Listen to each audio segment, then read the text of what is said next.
Before we begin, please listen to the following important public service announcement from the Honorable Judy Heumann. Judy is the former United States Assistant Secretary of Special Education and Rehabilitative Services in the Clinton administration and the former U.S. State Department Special Advisor for International Disability Rights in the Obama administration. Recently, Judy starred in the Netflix documentary Crip Camp. Hello, my name is Judy Heumann. I'm here today to encourage you to please take your COVID vaccine. And if you have friends and family that haven't, please encourage them also. COVID is to be taken seriously. In addition to taking the vaccine, please use other protective methods. Wear a mask, use gloves, and sanitize frequently. If you need additional information and you live in Eastern Oregon, you can contact EOCIL. Thank you, and protect yourselves and the community.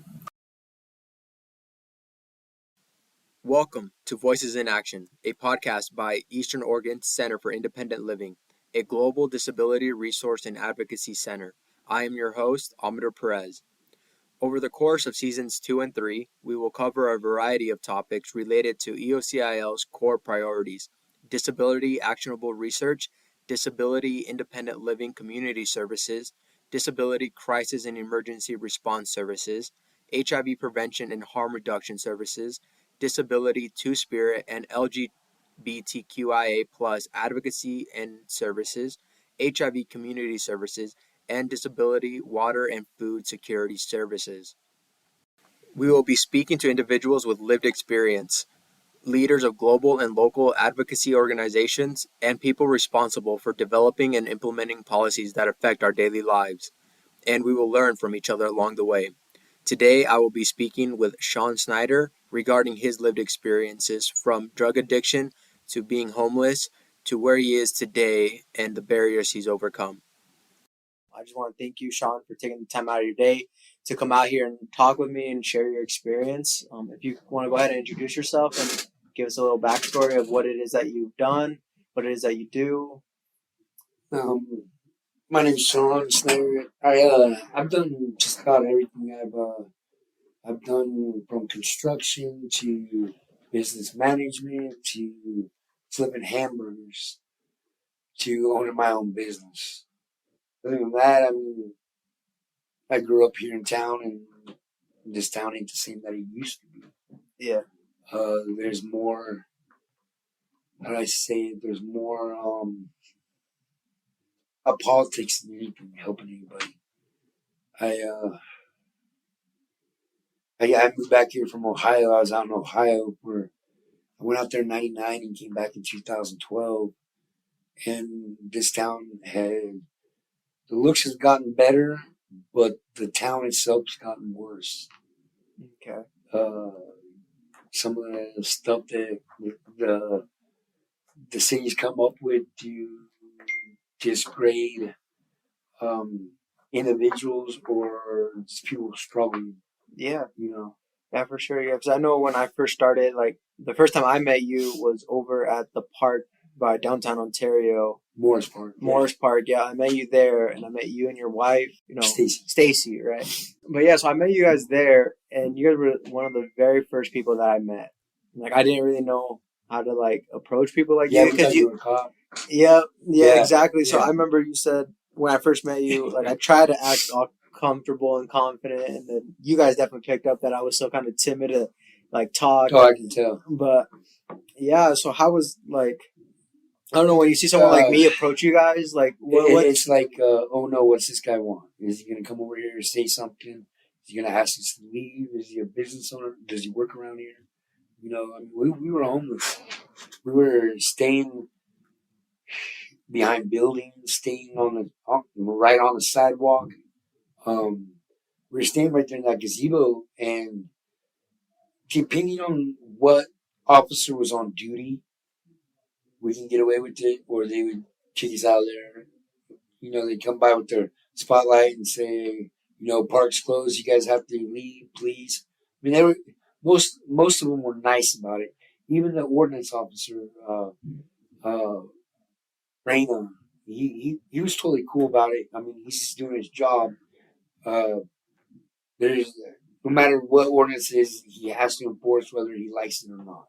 Yeah. You know, he has a job to do. But then there's some of them that are just straight up pricks. Yeah. I don't know if I can say that on. No, yeah. Feel free to speak your mind. Yeah, it's like it's illegal to be homeless in Ontario, Oregon, even though the state had laws saying that it was okay to sleep in parks and everything for the homeless. The city made an ordinance against it. Yeah. So, and I had police officers tell me that. You know, I had one tell me, hey, as long as you're here at 11 at night when nobody's here and up and out by 6 or 7, businesses start opening. He didn't care. Yeah. And then I had one straight up, hey, our mayor ain't going to like that. You got to get out of here. You know, so it leads down to politics and who wants what, you know. Yeah, no, I get that. So like when they tell you to leave, like where was your spot to go? Like where do you go after that? I had to find one. You know, they trespass you, so you can't come back to that place. You get caught back at that place, you go to jail.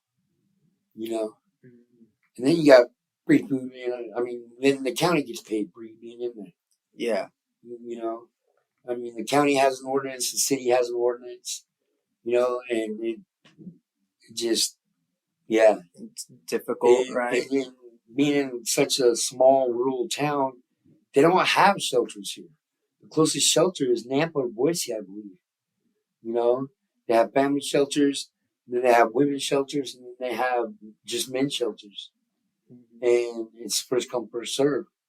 Yeah. And same as over here, they have the Tiny House Project, which is run by another organization that last year, me and my wife, we were in there and everything. We got in late, but thankfully we were in there. But it was all politics in there too. I mean, they were nice at the beginning, and I mean, it was whoever kissed who's ever butt the most got whatever, you know. Yeah. And I'm not butt kisser. I mean, take me as I am. You know, either you like me or you don't. Yeah. You know, I wake up the same every day, anyways. You know. But we did that for quite a while, and then we were told that there was an extension on it, and come to find out by one of their workers, come to find out there wasn't. So they sent out a notice a few days prior saying that you had to be out by a certain time this time, but the day before, the worker that was working there the night before said, "Oh no, you guys don't have to worry about that. We got an extension, we got a grant." We come to find out they didn't, or they did, I don't know. But they only helped a certain few get motel rooms. We're out of funding, but yet they picked and choose who they helped get a motel. Yeah. And how long did you kind of have to deal with that? Well, we were there 3 months, 2 months, almost 3 months, something like that. And then from then till about 2 months ago, I was living on the streets again. You know, they offer meals and stuff, but in a day shelter, but that's it. You can go there from 10:30 to 1 or something like that. So you got 3 hours, you know, and then they close. Yeah. So that's like the only main type of shelter that there is here in Ontario. Yeah. Right. I mean, nothing for nights or nothing like that. You got barely nights. I mean, there's been nights that have been so cold I couldn't sleep. Yeah. You know? Especially where the weather here changes drastically from like the summertime where it's like over 100 degrees to, you know, it's sunny and bathing suit, you know? Yeah. Because I know when I first started doing it, I started doing outreach, just walking around. I'd meet people in the underpass. I'd meet people at parks, over at Morris Park, the Oregon State Park over there. And, like, I don't know where else they would go. Like, if I was placed in that situation where I needed somewhere, I would think a park would be perfect, because especially they have the coverings. Well, yeah. It's out of the weather or somewhat. You know, they tell you it's all right, but then they turn on the water and you get drenched. You know, Yeah. Our parks and our grass in our parks are very maintained. Yeah. I mean, they water them every night to keep the homeless people out. You know, they water the concrete pads. I mean, the water shoots all the way out in the middle of the road. Yeah. Just, you know, they don't miss a grain of grass. You Yeah. know? Yeah. That must be really tough. So, like, just before we get further into like kind of like your experience in that, I know when I first met you, we were talking back and forth about like what you did prior. Like, you kind of had your own business, you did Yeah, a bunch of work, and I then had a so fencing company so here in Ontario. how did that all end up getting lost? COVID. So I had 2 jobs out. I had personal money out, invested in material and everything for these jobs. And when it come down to it, I didn't get paid for the last part because they just sent in a bid, give you so much and so much, and then at the end of the job they give you another check for the final check. That's how I always did it. Half up front and then the other half. Plus, I mean, I covered my wages and whatnot. I had 2 people working for me. Um, I made sure they got paid. I took the loss. In one job, I took a $3,000 loss, and another job, I took a $6,000 loss. $9,000 for a guy starting out is hurt in the pocket. I mean, I lost everything. Couldn't pay rent. Couldn't pay car insurance. I was banking on the money. But you go and you apply for this COVID stuff. I wasn't a business long enough to get the um, COVID relief. Okay. So I was screwed there. I didn't qualify for it. I didn't make enough money that year, business wise, to even claim for the COVID. If I would have had, maybe 6 more jobs on, I could have got the COVID relief and I wouldn't have been in the situation. Yeah. And then you apply for work, and at first with COVID, there was no jobs. Oh yeah. No, everything was shut Everything down. was shut down. The stores were only allowing, like Walmart was only allowing 35 people in at a time or something like that. I can't remember. It was a ridiculous number. And you had to have a face mask. Um, as soon as those 35 people were done, I mean, someone would come out, someone would come in. And, I mean, that Walmart services all the way up to Cambridge, Ohio, or Idaho, all the way down in Nissa, Oregon, and beyond Adrian and all that. Yeah. So 35 at a time, you're waiting in line to go get something at Walmart, and you're at Walmart 4 or 5 hours just in line. Yeah. Red Apple same way. I mean, and I understood. I understood they had to comply with what the law said. Hell, they wouldn't even take people to jail because of COVID. They only were allowed so many people inside of jail. So homeless people got a bad rap. Yeah.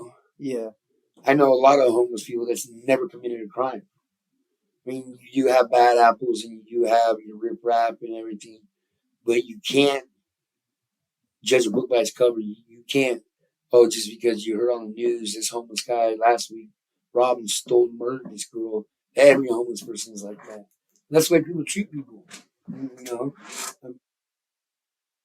um, I mean, there are people that I've never begged for money. I've never asked for money. I've always tried to get even lawn jobs, little building decks, something to get by. Not enough, but to get by. Not enough to get a house or anything, maybe a motel room for a couple of days. But that was it. Mm-hmm. Then how did you handle that? Like, what were you kind of like thinking once you realized that you needed to pay your workers and that you weren't gonna have enough for yourself? Like, what was your thinking process after that? Like, I got severely depressed. I wanted to just give up in life. I mean, my relationship at the time was on so much on the rocks that we were fighting all the time, and it was me, because I've been the breadwinner. I've been the one who's always, you know, always brought in the income. I mean, she's worked and everything, but I brought in the income. Um, just severe and like drugs, getting into drugs and trying to cope with it and trying to, mask the pain and everything. And then a few months into it, about a year into it, I just woke up one day and said, man, dude, I got to get myself up off the streets no matter what. I was applying that, I'd shovel dog crap if I had get money to get up off the streets. Yeah. I was raised better than that. I've worked my whole life up until this whole thing, and I was severely impressed. My health went down. I mean, I'm still, the repercussions of me letting myself go almost killed me a couple times. Yeah. I mean, I went to the hospital. My blood pressure was so high that, how come I wasn't stroking out? They wouldn't let me leave the emergency room until my blood pressure came down. Mm-hmm. Yeah, and during that time, was there any like kind of help that you were trying to find? Were there any like organizations or places that you went to see? Yes and no. I mean, I'd get tired of the same old story.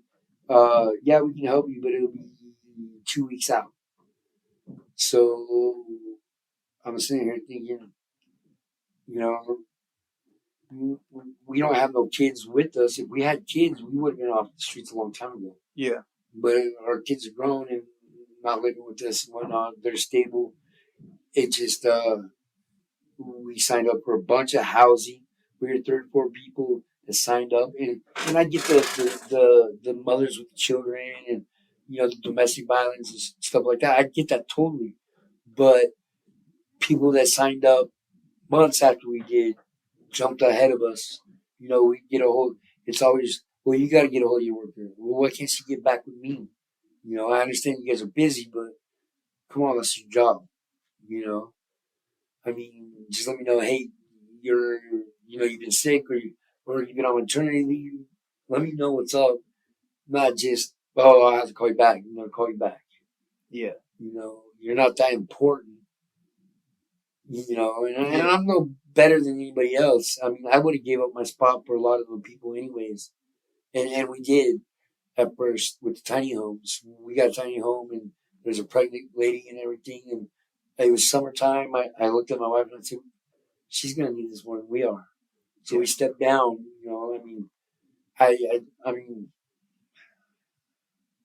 I don't know how to say it. Like, I mean, I knew it was summertime. I knew that we can deal with it, but finding her a place where someone was going to be harder. I mean, she's 6 months pregnant. Yeah. She's going to need it more than I am. Yeah, absolutely. We can figure this out. We can go stay in a tent for a little bit longer, and deal with the bull crap BS out here. My wife was at the park one day, right up over here at the swimming pool park, and a guy got arrested, and he was over there by us, and just because he was there causing riffraff or whatnot, I wasn't there. I was at co-op. The police officer took it out on everybody and trespassed everybody that was right in that area. Didn't even know the guy. I guess the guy was with his wife earlier that day, and he threw a copy at her and came back to where he was at. She called the cops, told him, whereabouts he was. The cops automatically just trespassed everybody. Yeah. Without even asking, do you know him or this or that? Nope, get your stuff and get out of here. You guys are trespassed. I mean, how's that even possible? Yeah. But you say anything and they threaten to arrest you. Which ends up being worse, especially someone who's in that situation where they are homeless, they don't have any money. It's like, yeah, if you don't comply, then you either get ticketed, and how are you supposed to pay that ticket? That ticket goes to revolving circle. Yep, you get sent to collections, and then they get warrants out for your arrest. It's all about that mighty dollar. I mean, with all the revenue that's coming in from the medical marijuana and all that, you think the city can help? I mean, millions of dollars. Yeah. Would we get sidewalks? I understand we need some sidewalks on some places, but what about the people? I mean, there's a lot of homeless people that are working, that are staying in their cars because they can't afford places. So they stay in their cars. They stay at like Love's or whatnot. But once once loves or pilot starts noticing this, they trespass you from there. You can't stay at the rest stop. They trespass you from there. It's just a revolving door, no matter what. Yeah. You know. Yeah, I've heard that a lot because I've met quite a bit of people like through you as well, and I'm grateful that I met you because you've been one of like the few people that actually kind of give me the ins and out of this world. Since I've never been a part of it, I wasn't really quite sure. It's a big shock, man. You told me the difference between a clean junkie and a dirty junkie. You showed me that there are people who do use but are respectful of everyone and respectful of where they're at, and then there's other people who don't care that risk other people's health and safety, especially when using like needles when they're injecting drugs. Like they'll just throw them anywhere, or they'll do it in front of women and children or stuff dirty, like that. Man. That type of junkie has no respect and they're hooked. And I mean, I have never put drugs before anything. Even when I was doing them, I'd make sure we had food and whatnot, and then come the drug. I might not have got exactly what I wanted, but I got some. Yeah. Enough to just cope and mask with the, it comes with a little half. I'd say probably 85% of your homeless people suffer from depression, suffer from anxiety because they're scared to be around people. Everybody hates to be judged. Yeah. With society nowadays, people judge before they even know. Yeah. Therefore, we're the bad apple no matter what. Yeah. And that was like my thinking when I was a lot younger, and before I started this job, that's how I kind of saw it. And I think I met people and I've grown and matured as a person where I know not to judge that everyone's in a situation because life was unfair or just things didn't fold out the way they wanted to. I used to judge people, being like, oh well, they're homeless just because they want to, or they're lazy, they don't want to get a job. There's plenty of work out there. And then it wasn't until like I started meeting people like yourself and others in the community that I'm like, okay, he's just had a really terrible hand dealt to him. Like he did everything he could, and even with that, life ended up screwing them over or whatever it is, and now they're in this situation that they can't get out of. And especially when you're homeless, I've had a lot of people say like they can't apply for a job because they're dirty and they need a shower before they go in, and how are they supposed to do that when there's nowhere that they can go into shower? There's nowhere where they can get clean clothes to apply for jobs. A lot of the places require like an address, and if you're homeless, where are you going to get that address, right? So that was my way of thinking before I started, and now I've opened my eyes and understand that people go through so many different things. People use drugs for so many different reasons, whether it's just to get high, whether it's to like deal with their depression or to hide something. There's people out there chasing that high. Yeah. They're trying to kiss that high that they got the very first time. And there's people that just masking their depression.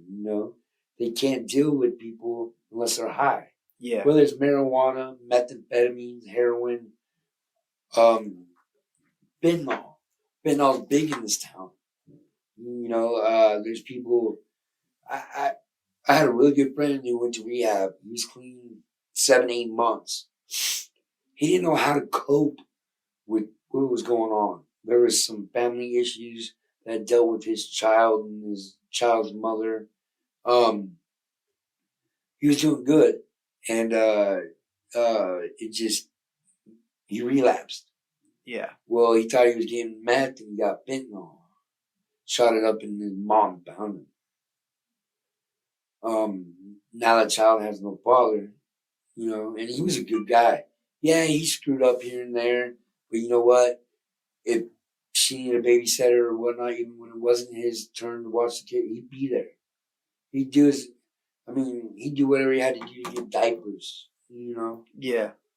So, like, since you've used, like, do you feel comfortable? Well, have you, like, how did you start, and what was that like for you? Like, and do you still use? Do you get the urge to still use? Are there days where you're just like, you just want to say like, what? Like, I'll be straight up with you. There's not a day that don't go by that I don't want to use.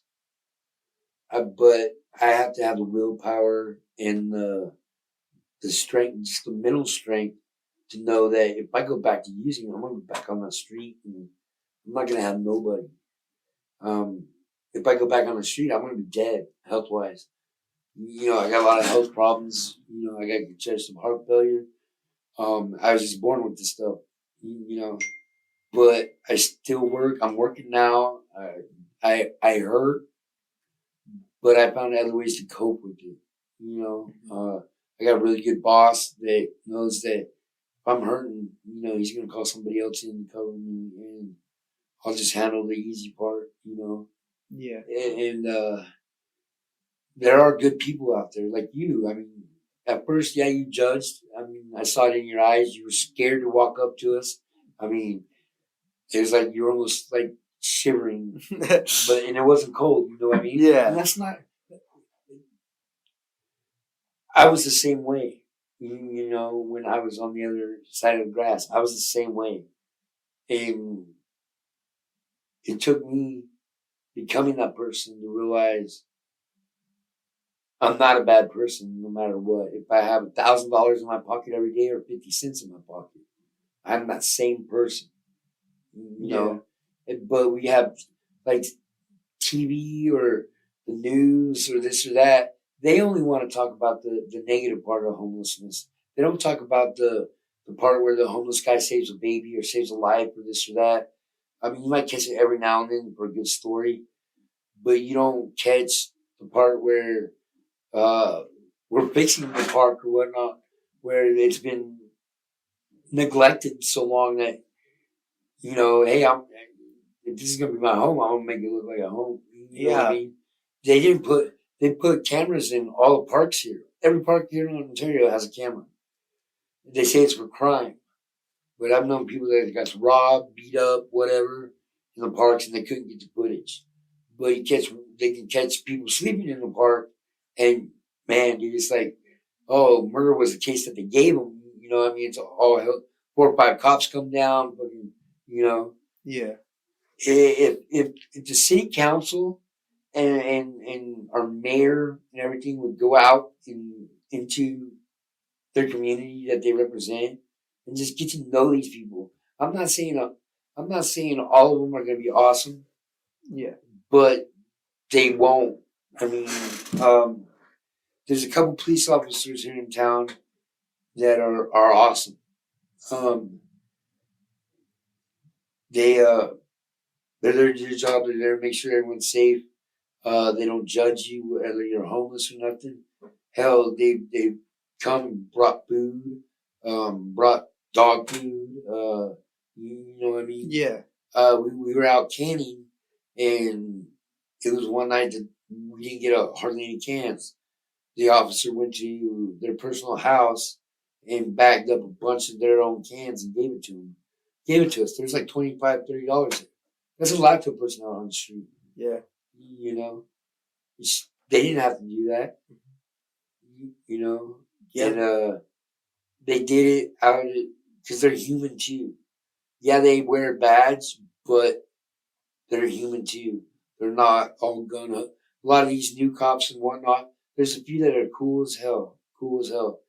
But you get the ones where I'm Johnny Law, our city ordinance says this, I'm going to enforce it. Yeah. Just because there's an ordinance, it's up to their discretion, basically. I mean, if someone has a little bit taller weeds in their yard than this other person, just let them know. They'll get it done. Not ticket them and make them get it done. Right. Yeah. And then, so what all did you have to do when you were homeless, like in order to like get money or to like get food? You just mentioned we like had canning. food stamps. We went canning, scrapping. We find you would be surprised what people throw out. I've found just in the car wash alone, I found over $200 one night in 2 different garbage cans. I don't know if I was meant to find that or whatnot. And it wasn't. I mean, it wasn't like in wallets or nothing. It was in like paper bag, like someone threw it away on accident. Yeah. Like there was 250s in a bag with a bunch of other trash that looked like it got accidentally thrown away. Mm-hmm. You know, and we've been walking, and people stopped us and gave us money. You know, and I'm not the one. I'm like, no, you really ain't got to, but they're gonna argue with you until you do. So I mean, I don't like a handout. A hand up is different. Someone's helping to get you up off, not just like the people that go and panhandle every day. They got places, they get social security checks, they get this, they get that, but they'll go down to Walmart or not Home Depot, Harbor Freight area and hold a sign and get $200-300. If you get $1 from a person, 100 people, that's $100 in your pocket. Yep. 50 cents from 100 people, that's $50. Yeah. And that adds up quickly. So it adds up big time. I've never done it. I've never been. I'm not. Once again, it's like you don't want to be judged. You want to stand out there, because I've given money to people that standing on there before, and like, man, dude, I'm sorry. I mean, you're in that position. I don't want nobody feeling sorry for me. Yeah, and how did you deal with that? 'Cause I remember you once told me a story where like people were taking pictures of you at the park when you were staying. Oh yeah, there. the like, business people. How did you feel? Like, what was that feeling of knowing that people are judging you? How did you cope with it? What were your initial thoughts on that? And like, how did you move forward from that? Not to I'm a lash straight up out. smart ass dude. I'd pose for them, smile, tell them. I mean, I knew who they were. They were the businesses downtown people, and I get they think that some of the bad apples are up there, but not while I was up there. I mean, you seen it. You seen it firsthand. I told people to leave. I told people, clean up your mess, this or that. There's been times that I walked in there and someone's hitting a meth pipe and I smacked it out of his mouth. And the guy next to him was shooting up, and I told him I was going to do the same thing. Why there was children and parents inside that park, Yeah. And there's a lot of people like me out there that will be straight up, hey, you can't be doing that stuff, man. That's why they want that. That's why they're making these ordinances. You're causing why everybody's, there's a cause and effect for everything. Yeah. And all it takes is one bad apple. And that's what they all seem to focus on is that one bad apple. Yeah. And then everyone gets punished for it. A transient, that's what they call it, transients. Yeah. It's, that title right there will ruin a person no matter what. If you're only been in a transient for a week or years, you're living in your car, you're transient, It's not that Ontario's my home, so I'm not homeless. Yeah. I'm a houseless. They still ain't got all the apartments done that supposedly are supposed to help the homeless crisis. They're moving people in from different countries into there. What about us? Yeah. And so what made you kind of stay in Ontario? Because I know you mentioned that the homeless shelters over in like Nampa, Boise area.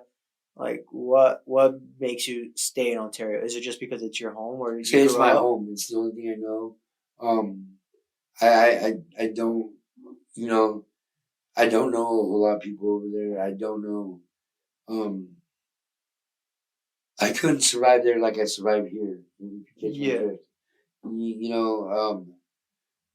Not that I couldn't, but I just this is my home, and I'm gonna be here till the end. Yeah. I mean, all the law enforcement officers know me. They know me by first name. Prior to this, I mean, I grew up with a lot of them in this and stuff. A lot of the police officers that are here in Ontario now, some of them were in Nissa before and all that. And some of them think I'm a piece of crap, but other ones, they're, hey, Shawn, what's going on here? They know that I'm not a bad person. That I've had people call and say, "Well, this guy broke into my car." The description was close to me, but not that. I mean, and they walk up and they start laughing. Yeah. Nah, this could have been him. He couldn't have ran that fast. Which I can't. I got a bum knee. but I'm being blamed for it just because I'm homeless. Yeah. You know, and the police officer's like, well, no, you know. Yeah. But I fit the description damn near almost to a T, but it wasn't me. They had one of the places, one of the pipe shops here in town, get broken into not once but twice. They got the guy on camera, and I damn near believed it was me. I mean, the dude looked. I mean, but he didn't limp like I do. I mean, he was in there quick and out. Yeah. They wound up busting him in Idaho Falls. That's how quick he was in and out of here with stuff, you know. But that the police officer, you know, pulled me over. My sugar was low. I was getting ready to go to the day shelter to get something to eat, and they let me. I mean, they could have handcuffed me, took me down, and questioned me. You know, they were like, "Look, I'm going to be on shift till 5 o'clock. You need to come in before 5 and talk to me about the situation." Didn't let me know what was going on. You know, I asked them. I said, "Am I in trouble?" And they go, "I hope not." You know, and another guy that matched the description, who was a close friend of mine, told him that no, that looks like Shawn. Well, yeah, it did, but and that hurt too. You know what I mean? Yeah. He had a place, I didn't. He's all like, "Well, he's homeless," you know. He probably did it so he can get money to survive. Yeah. No, I didn't even do it. You know. And now that you moved to Salem or whatnot, and he did armed robberies, and now he's in prison for quite a long time. But the officer, I went in there and talked to him, and she noticed. She's all like, "You limp," and I said, "Well, yeah, I got a bumped knee." And she's all like, "You know what? This ain't you. This guy walked straight. He was quick. He was fast. He was in and out in less than 5 minutes. You know, it couldn't have been you." I was like, "Oh, gee, thanks." And Yeah. called me. And we laughed about it. She apologized. Yeah. You know. Yeah, and I know you mentioned a couple officers, especially that, especially because I've been trying to talk to officers for a while now and kind of giving up just through like frustration. But I know They're you mentioned not allowed to discuss. I mean, it's the department policy. They're not allowed to discuss how they truly feel about stuff. I mean, when I talk to them, they turn off their cameras, talk. Now that we got this new chief of police, we'll see what's going on. Yeah. But so far, he's just the mayor's kiss ass. And I hate to put it like that. I don't know the guy. But whatever the mayor wants, he gets. Yeah. And the mayor that we got, well, that's a whole different subject. I mean, I worked for the dude before when he had his own company, and but that's besides the point. He just knew a lot more people deciding for him to vote. Yeah. For him, and not that he was a better job, but he had more friends. Yeah, for sure. And then I'm still kind of curious then too. So when you were still going from park to park wherever you could in the middle of the night, I know I've seen you at the parks. I've seen you over by the underpass a couple of times. So when they do trespass you, do they at least give you any kind of information on where you can go, where you can't go, what is allowed? You can be they here, just tell you can't be in the parks, and that's it. They just leave you dry after that. It's figure it out. Try to shelter. Well, that's only a day shelter. Yeah. And the police used to be able to give out motel rooms. Okay. They used to have funding for it, the police. A lot of it was for domestic violence and stuff like that. And then that's basically what it boils down to, is the police will help someone get in a motel or whatnot if they've been involved in something, Yeah. But I mean, all these millions of dollars, and you can't tell me, you know what I mean? Yeah. We're getting more police officers for what? Oh, deal with the homelessness. Why not fix the homelessness and then go that route? If you need more police officers. Yeah. We got more cops in this town than this town really needs. But they count the people coming, the crime rate and everything. 80% of our crime is people coming across the border. into Ontario, not Ontario itself. You hear all the shootings, guy from Nampa, but it happened in Ontario. You know what I mean? It gives Ontario a bad rap. And Ontario is a good place. The community used to be a lot better. The community used to be not scared to stand up for somebody's rights and everything. And I don't know what happened in Ontario. I mean, a lot of times people say Ontario needs to belong to Idaho because we have so many Republicans. We don't agree with a lot of what goes on over there in the blue side of Ontario, blue side of Oregon. You know, we like to hunt, fish, and you can't tell us we can't do something over on this side. But we got, and I don't vote Republican. I don't vote Democrat. I just look for a better person. It might be a Democrat, it might be a Republican. And that's, like I said, it all plays in politics. These cities get money for this homelessness, but they don't do nothing about it. They like to blame the crime rate on it. Half the burglaries and stuff ain't even the homeless. I know for a fact it's not. Yeah, no, totally. And then I know I've been told about like Ellis Island or Hobo Island before. Yeah, outside of just on the other side of State Park. I mean, there's probably about 30 people living out there, 30, 40 people living out there in little camps. And some have camps together and whatnot. But, I mean, once again, there are a lot of drug addicts out there because the cops have told them this, where you can go out there to Bum Island and set up a camp. Well, why do I want to go out there where I have more access to drugs, more access to criminal stuff? I'm not saying all those guys out there are like that. I'm not. Because there's a few people that go to work and we're saving up, doing the right thing. But when you tell everybody to go out there, trash is going to go out there too.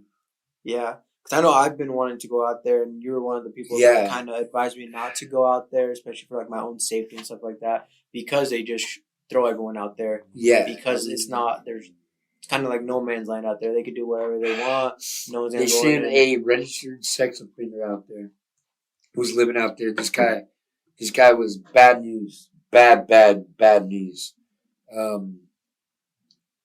There was a guy out there that had just served 7 years for attempted manslaughter, and they don't, not that, he went and did his time, he served society, but is he capable of doing it again? Right. You know what I mean? Yeah.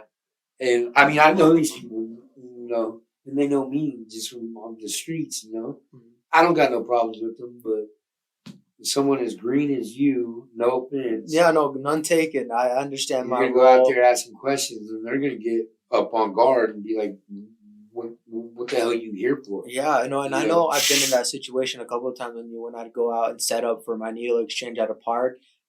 I remember one time in particular, I was hanging out with you, sitting down, just talking, getting to know you guys, and a gentleman rolled up by, and he just stared at me up and down, didn't say a word, and then he just left. And then y'all just mentioned that, he felt uncomfortable with me being there because I'm a new face. And I'm like, understandable. Yeah. Obviously, like, if I don't know someone in a group, obviously I'm going to be kind of skeptical.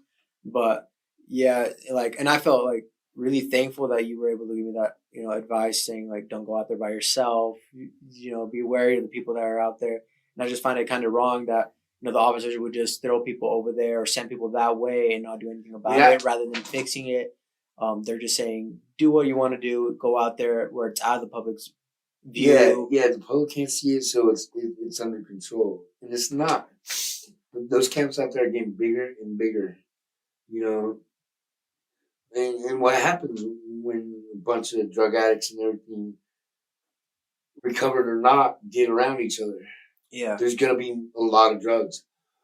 Because now they're going to find a way to get it together to get more, Yeah, and like I've only seen it grow and grow. Like at first, I only knew a couple people who might have used drugs, and then all of a sudden, I hear that well, did you know so and so is using fentanyl? So and so is hooked on blues, and then can you explain to me about that? Like, how have you seen the fentanyl crisis increase here in or in Ontario. Like, it doubles every week. Every week. I mean, people are, trying it, or, uh, I know a place is no longer there anymore. It burned down.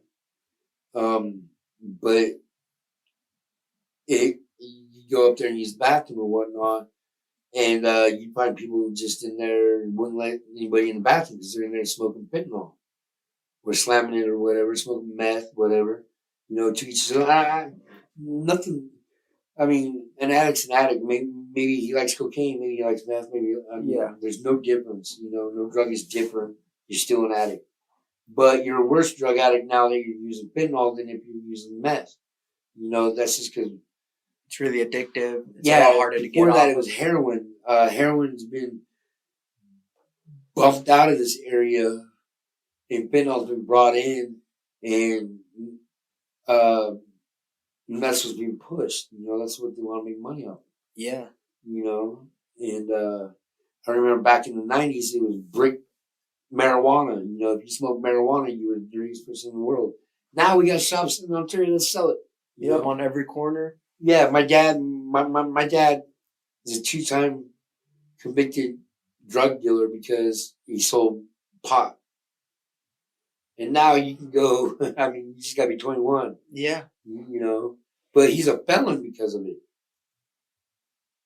And that's really hard to get out of, especially for getting jobs. Yeah, he's like 70 years old now. I mean, it was hard growing up, Yeah, for sure. Go visit my dad in prison all the way in Salem, I'm not gonna be here Thursday or Friday because, I'm gonna go visit my dad. Well, where's your dad? Prison. Yeah. It's really hard, especially like fentanyl, because I always knew it was a pill, but I didn't know what it looked like. And then finally doing this kind of work, I met some people and they showed me what it was. Yeah. And it just looks like a little blue candy. It looks just like an Oxycontin. Yeah. 30 milligram Oxycontin. Exactly like you can't tell the difference. Hell, there was people thinking that it was, and they're overdosing.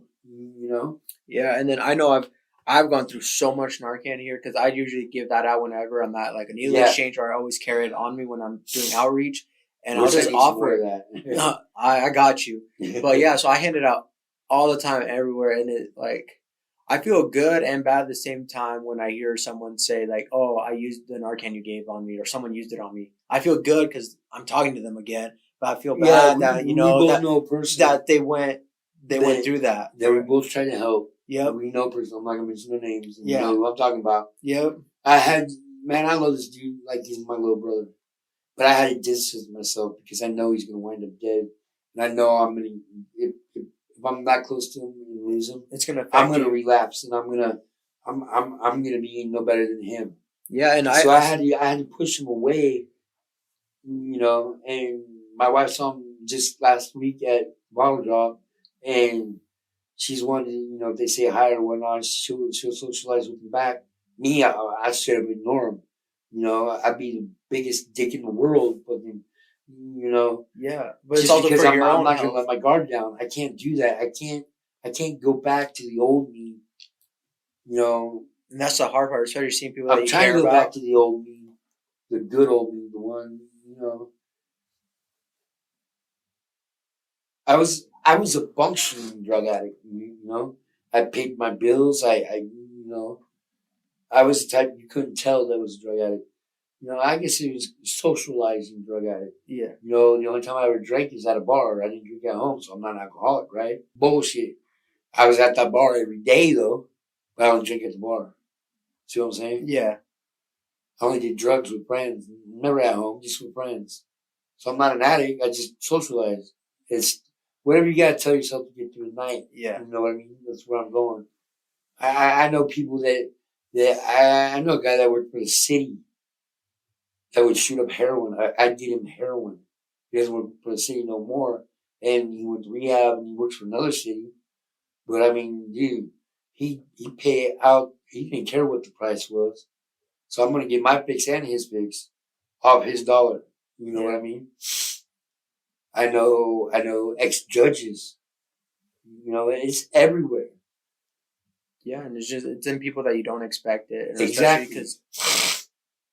Because it's pretty easy. Like if you, I know people high up in churches here that are using, you know. And it's everywhere. But they're good people, you know. Even to the society, they're not homeless. They're good people. Yeah. They're not a drug addict. You got to be kidding me. Nope, I don't believe you. Yeah. So what kind of help do you think that people need right now? Because before I get into like where you are right now, because it's amazing knowing like I met you at the street. Now you're working. Not only are you working, but now they've trusted in you the keys to the place. They've trusted you with leadership. I have access to money all the time. Exactly. You know, and at first, my boss was kind of leery. Yeah. You know, he knew I was homeless before that, and he had people in there that were stealing from him and stuff like that, and I got the blame for it because I was homeless. But then he noticed, you know, hey, he's not doing this. You know, that came up missing before he even got here. Yeah. You know, it's always easier to blame something on somebody that's struggling. And, you know, he's apologized to me so many times. I mean, he's a great guy. I mean, he's been down my road before. You know, he's been homeless. He's been rock bottom. You know, the guy's up in age. I mean, he's being on bet, you know. Yeah. So he knows he partied good back in his day. You know what I mean? Yeah. But honesty is the key factor, you know. And police officers knew. I never lied to them. They caught me red-handed doing drugs. Busted me, man. You know, I ain't gonna come up with these stories, fucking send you on a wild goose chase or nothing. I mean, if I got caught red-handed, and just about every officer knew, if you catch me red-handed, I'm gonna admit to it. Man, you did your job and busted me. But if you're gonna blame me for something that I didn't do, I'm gonna sit there and argue with you till I turn blue, and they know it. You know. Yeah. I once got myself thrown in jail because I couldn't lie to the judge. You know, I didn't have to go to jail, but I was honest, and I got myself thrown in jail. Yeah. Know? For being honest, it's hard for me to lie. Yeah. You know, because I don't like being lied to. You know. Yeah, absolutely. Especially when you've gone through so much, especially like how you said earlier, where you go from place to place, they say they get back to you in 2 weeks, they never do. I've had to start all over so many times. And that's so rob us. Yeah. You know, steal our bedding, just petty stuff. Yeah. You know. And I that's what I continue to hear when I'm out there. But yeah, definitely having that, you know, getting lied to once, getting lied to twice, and then you just get fed up with it, and you're just like, why even go through all that? Exactly. Well, why bother? Exactly. Yeah. But now, you know? well, so how did you end up getting the job? Did you go looking for it? I wasn't looking for it. What was that snapping point like? I heard somebody over at the tire shop climbing the fence and throwing tires out. Yeah. And I was like, that's not right. And I went over there. When I got over there, their night security guy was kind of involved in it. And the other guy wasn't. He was so how do I say it? Lame to anything like that. Like he didn't know what was going on. You know, he was doing what he was told and whatnot. Didn't think anything was going on. So they fired him, and I had known the kid and his mom and the family for quite many years. You know, and he came up to me and goes, "Do you remember me?" And I didn't. You know, I did, but I didn't. I couldn't. I'm bad with names, dude. I am so bad with names, dude. I'm like, oh yeah. You're and he's like, yeah, and I was like, yeah, and he's like, hey, you want a job? It comes with housing. You know, you'll be watching the place at night, basically staying there, make sure none of the BS happens or anything. And at first, dude, I was like a rabid pit bull. You know, I mean, I'm off the streets. I'm going to make sure I'm doing my job. I'm not going back on that street. Yeah. I mean, I'm still, you know, ain't nothing been missing since I got there. You know, I've actually caught other workers that he had there stealing and whatnot. I'm not a snitch, but I'm going to straight up, hey, you might want to just quit. Because when he asked, I'm not going to lie to him. I'm not going to go tell him, but I'm not going to lie to him, dude. I've caught you, this and that, and it put me in some situations, but you know what? I'm a big boy. I can handle that. Yeah. I still got that young attitude. I'm not as young as I used to be, but I got that attitude that, if we gotta go dance in the street, we will. But I ain't going back on that street. I'm gonna do whatever I have to stay off of it. Mm-hmm. My boss knows that. He ain't gonna be stealing from me. He don't want to go back up on the street. Because I'd have to apply for all these other places, and because I basically gave up on them, but someone didn't give up on me. Yeah. I mean, well, that's good to hear that you're doing well again. You have a place to stay. That you're moving up from just working there, watching the place, to having keys to the place. Yeah. Managing people. Yeah. You moved up pretty quickly, because I remember I was trying to find you for a while before you got that job, and I couldn't find you, and then finally through other people, they're like, oh yeah, Shawn and Stacy, they're staying over at the tire shop. That's where he works, and that's where they say. I'm like, yeah, it was walking on eggshells at first. Yeah. Because at first I was somebody that I wasn't. I was like a hard ass prick, Yeah. I wasn't gonna let nothing get past me. And then I realized, you know what? I hate that type of person. I'm gonna be me, and show them, hey, it's all right to be me. Yeah. I mean, I have my boss laughing so hard sometimes. I mean, I don't know that I'm doing it, but I do ridiculous stuff, I guess. Yeah. I mean, I got insomnia, and I'll go out in the shop and I'll start, right now I want to learn how to weld, so I'm teaching myself how to. My boss said, there's a welder in there. Anytime you want to use it, use it. Anytime you think your bee is good enough, come see me. He spent a lot of years out on the oil fields. He can weld just about anything. Yeah. And he's all like, when you want shown how, let me know. So I've been practicing myself. I know how to farm weld. I know how to get things together and stick for a minute, up back to the shop. You know what I mean? And so I've been doing that, and I wasn't supposed to be in there changing tires or none of this other stuff, but I get so bored. I was only supposed to be working just at night, staying up, making sure nothing happened.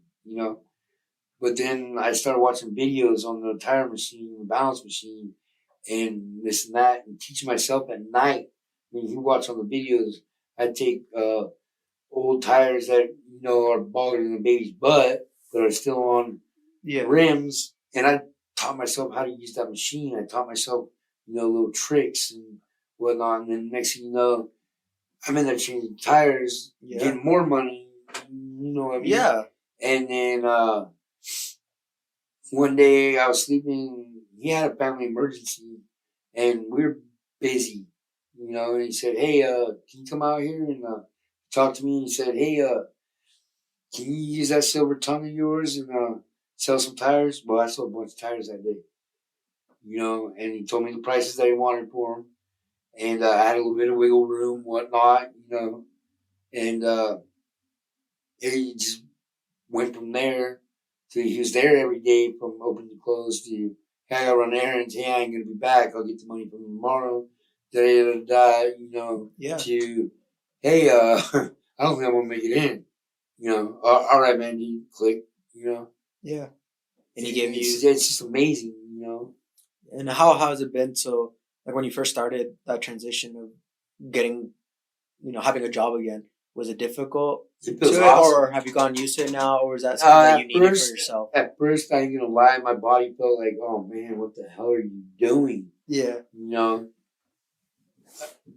The last actual job that I had, I worked for myself. So, I mean, when you work for yourself, you ain't really doing a whole lot of work. You're watching other people do work. Yeah. You know what I mean? But I did that younger, so I mean, I had to show them how to do it, but I'm not doing it. I wouldn't make anybody do anything I haven't already done. Yeah. But it was weird, dude. It was really like, oh my God, dude, can I make it through tomorrow? I mean, yeah. I went from getting exhausted, from doing 2 tires, this morning I've done 6 tires already. You know what I mean? Yeah. In one day. And still got, I called someone in so I can come in here and do this. Yeah. Because we had the morning dude call up. So I'm not exactly sure what happened. I still don't know. But a buddy of mine came in that's worked there for a little bit. I got him the job there. And he does a lot of tires and stuff now, where the boss knows that I belong in the office, almost doing the sales and doing helping people figuring out oh crap, we ain't got this tire, what can we replace it with, that ain't gonna damage something, and it's phenomenal now, dude. I mean, it's awesome. Great. I'm still depressed, don't get me wrong, because I look back at man, dude, I put my wife through this, I put my family through this. And that's what I was gonna ask you. There's still stuff that you go through right now that makes you want to just give up, quit, start every day again. Every day. Yeah. I suffer, and I've noticed these last couple of years that I've always had this depression. I've either drank or whatever to mask it. Mostly drinking. But just so much personal stuff. Like I lost my mom in February last year. My mom was my queen. I lost her 2 days before my birthday. So it's still when a man loses his mom, like my mom would tell me jump, and I'd say how high, Yeah. I used to take my mom out every Friday to her favorite place to eat, go shopping, spend a couple $100 on her. Nobody came before my mom. Yeah. You know what I mean? I've always put the woman that I'm with, right at the same level as my mom, but never above or below. Yeah. Because my wife's my queen. I tell her everything, whether it's going to get me in trouble or not. Like, if, hey, baby, some chick flirting with me. Da, da, da. Of course, she's going to raise an eyebrow. But, I mean, little snooty comments, you know. But she knows I'm not going to cross the line. But because I tell her everything. Yeah. Before anything can get back to her, I tell her everything. And has she kind of helped you through it too then? She's been there by you at all she's been time? my rock, man, dude. I had outs with my parents and stuff. I hadn't talked to them for almost 3 months before my mom passed away. And my brother or my sister, I've had falling out with them. It happens in families. I wasn't going to answer my phone or nothing, but my dad kept calling me. My brother kept calling me. My sister kept calling me. And I kept ignoring it, And then she looked at me and said, I got this feeling, you better answer. So I answered it. They told me what was going on. I didn't even know my mom was in the hospital, and they brought her back, hospice back. And she didn't have long to live, that they were estimating either later on that night or next morning she wasn't going to make it. My mom died in my hand. Wow. And I wouldn't have been there if it wasn't for Stacy. Yeah. And she said, she got the steering wheel, I slammed on the brakes, but she got the steering wheel to turn down my parents' road because I was just going to pass it, and she made me go. Yeah. And that brought back my depression. I mean, I relapsed it. Yeah. But I'm dealing with that, I talk to my wife every night about something, and we fight, Yeah. But it's not like it was. I mean, we don't go to bed angry now because we don't know what's promised to us the next day. Yep. And I never knew that, We used to fight at the living room, F off, F you, this, that, But a lot of it was my mental depression. It was me. But I was blaming her. I was blaming everybody but me. Yeah. So I woke up one day and realized, damn, it is me. Yeah, I'm sorry about that. No, it's all good, all good. And I've gotten the pleasure to meet Stacey a couple of times. Every time I just talk with her, she's always like joyful, always has something like positive to say about the day. Whether it's cold outside, she's like, well, at least it's not this, at least it's not that. At least you can look forward to this. Person. So I've gotten the pleasure to meet her and just like enjoy her presence, talking with her. But yeah, it's been great. And then so kind of like moving on to my next topic on, what do you think, and you could be honest with me, what do you think that I could do better? Because right now, everything that I do as a harm reduction specialist is I run a needle exchange program here in Ontario and the entirety of Malheur County. So I set up in parks, I set up at Origins, other community partners do that. I do HIV awareness, so test kits. I have a clothing department now for transgender folks or anyone who needs clothing. So I do a bunch of different stuff. But is there anything that you noticed that I could do that would either help out the community members in need, or is there stuff that I'm doing right now that I might switch up, or is there anything I should add or think about? Just because I'm not in that situation, and I know you've given me a lot of pointers throughout the days, like, hey, this would work better for people like us. And I've made those changes or tried to make those changes because I don't know what you guys go through. I haven't been through that road. So how can I know what you guys need? So like, and you could be straight up honest with me and say What like, you're doing, what you're trying to do, I mean, until your hands get tired, I mean, you're doing a great job, dude. And I brag about this place. You know, you're trying. You got good ideas. You got the good ideas and whatnot, and it sounds like you got a great boss. I mean, he's willing to work with you and try things and everything. You just got to keep open minded.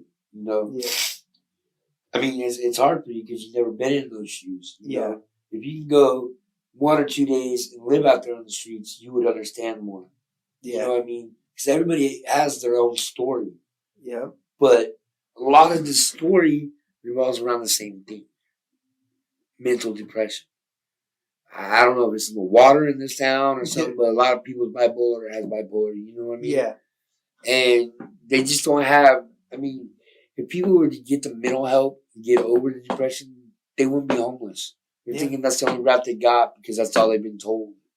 That's all they've been shown. That's all they know how to do. yeah. You know what I mean? Yeah, I know here. So we work with a lot of people who do that. We have a men's group where they get together and they talk about whatever it is that they got going on. We do a bunch of other work with like getting people into like peer counseling, therapy, and stuff like that. So we do a little bit of everything here. You got to But figure out what triggered that depression to Yeah. fix that depression. I mean, I don't know if you guys got to get some counselors or whatnot, because I mean, just listening helps people. Yeah. Just someone to talk to that ain't gonna judge somebody. You know, you never judged me. At first, you were. Yeah. But then when I started getting all cocky and goofing off with you and everything, that smile came. Your standoffish wasn't there. And then the next time, you just walked up and started cracking jokes with us, dude. You know, I believe it was like, hey, can I see your badge? I'll show you mine. You know what I mean? Just stuff, just breaking the ice, man, dude. I think I used his services. I think we got a box once or twice, but I gave most of it away to somebody else, that needed it more than I did. That's what me and Stacy are.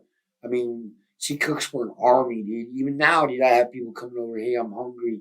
Well, hey, dude, she just made this. There's plenty of leftovers, I'm not going to let a man starve, but I'm not going to go out and, hey, are you hungry? Hey, are you hungry? No. If you want to help, I'll help. If not, and my bosses learned that. I'm keeping an eye on him because it's not that I'm judging him because hey he's homeless or whatnot. I know that person. All right, I'm gonna keep my eye on him because he does got sticky fingers. And then there's people, dude, I'd leave $200-300 in front of him and know that it's gonna be there because I know that guy. I know what he's about. Yeah, he's a drug addict, but he ain't gonna steal. Yeah, you know what I mean? Yeah, absolutely. Well, thank you for taking the time out of your day to come talk, especially when you were swamped with work earlier today. But thank you for coming to get me when you got me. I saved you, huh? Yeah, dude. I'll be taking a lot of ice tonight on my shoulders and my ankles and everything. I mean, JR, the guy that relieved me right now, he's all like, man, dude, if I would have known this, I probably wouldn't have come in. I'm all like, hey. So I got you, bro. I got you. Absolutely. Yeah. So just before I sign off and everything, is there anything you want to let people know? Is there like a message? People. I mean, try walking in someone else's shoes. I mean, before you judge somebody, that could be you. That could be you one day. Within a month, I went from having $1,500 in my pocket every day to nothing. I didn't have to pay my workers under the COVID thing because they were self-employed. I didn't have to. I could have survived. I could have kept my place. I could have kept everything. but I couldn't put people in that situation. Instead I put my family in that situation. And to go back, I wouldn't do it. I wouldn't do anything different. I would, because that's not me. My mom and my grandmother were the type that if there's any hungry kid on the block, it's their fault because they know where to come get food. You know what I mean? Yeah. So I've always been shown to give and you will receive. Yeah. You know what I mean? And you may have to give and give and give and give and give until that one day you receive. And thank God I received. You know what I mean? Yeah. And there's a lot of people that go missing and are dead and nobody cares because they were homeless. That was someone's child, that's someone's kid, that's someone's dad, someone's uncle, someone's family son. member. Yeah. Totally. All right. Well, thank you so much. And thank you for everyone listening in. This has been Voices in Action, a podcast by Eastern Oregon Center for Independent Living. And if you have any further questions, visit us at www.eocil.org or stop in at one of our 5 office locations in Burns, Ontario, The Dalles, Pendleton, and LeGrand.